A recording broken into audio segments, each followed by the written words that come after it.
Hello! Alors ce matin, je suis toute seule, Jo n'est pas avec moi.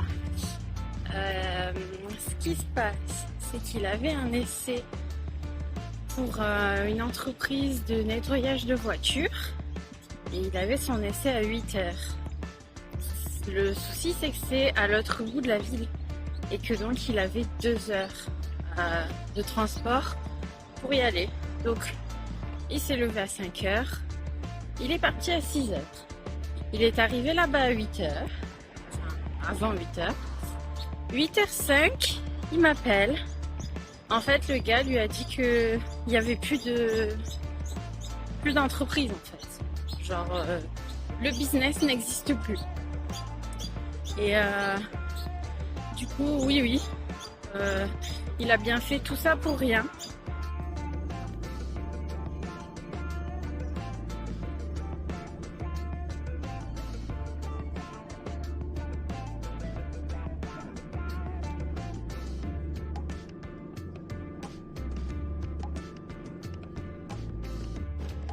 J'ai pris des petites douceurs pour réconforter Jo.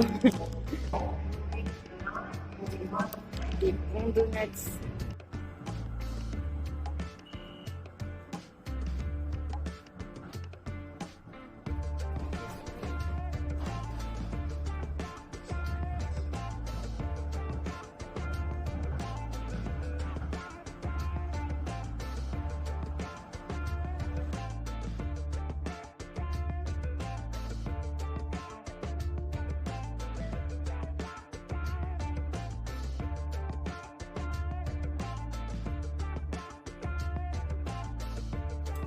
Hola, alors encore une fois, je suis toute seule sur cette petite vidéo. Donc on est toujours mardi et cette journée est complètement folle.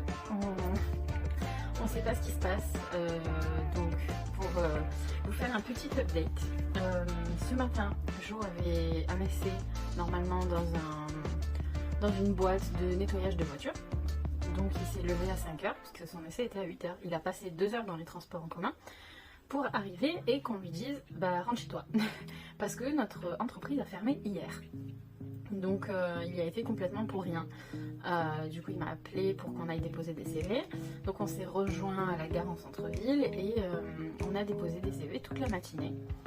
Donc à un moment donné je dépose un CV dans un café et la dame me dit est-ce que tu peux venir faire un essai demain matin? Génial, aucune question, rien. C'était vraiment un endroit paumé. Donc essai demain matin, mercredi matin. On était trop contents. On continue à déposer les CV quand même, hein, parce qu'on s'arrête pas à ça.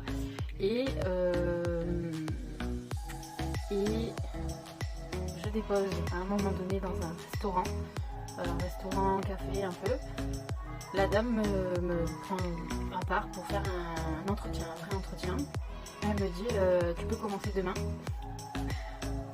Là, pas compris. Demain, genre vraiment pour le job. C'est pas un essai, c'est je commence demain quoi. Donc bah évidemment que oui, hein, puisque entre un essai et le job, je prends le job.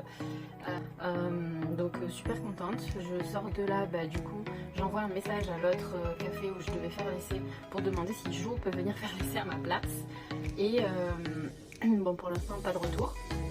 On rentre à une porte, donc chez nous. On était en train de manger tranquillement, hein, sachant qu'il est genre 15h. Jo reçoit un appel sur son téléphone et le gars lui dit tu peux commencer maintenant, genre là tout de suite. Jo lui dit là, today, maintenant, now.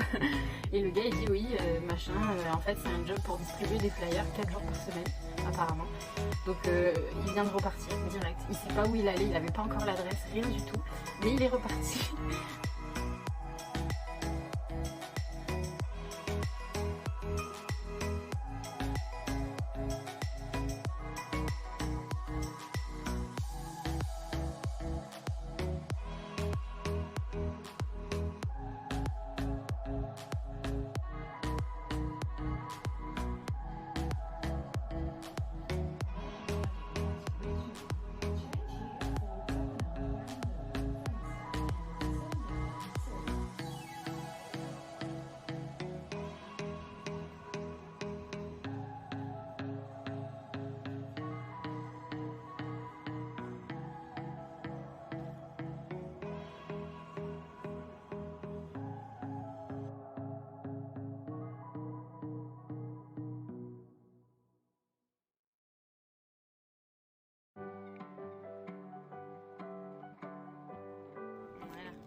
On a une espèce de peut-être serpent par ici.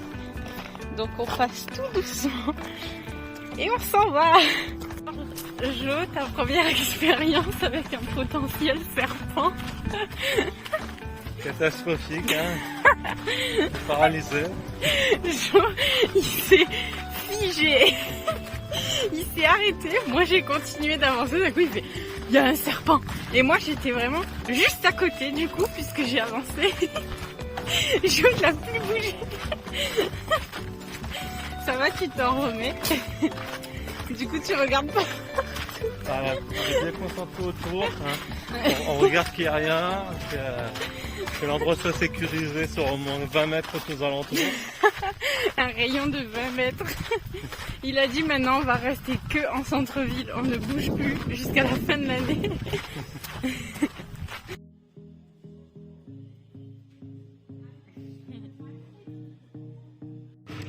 Vivez ma vie en Australie où il n'y a que des choses pétillantes.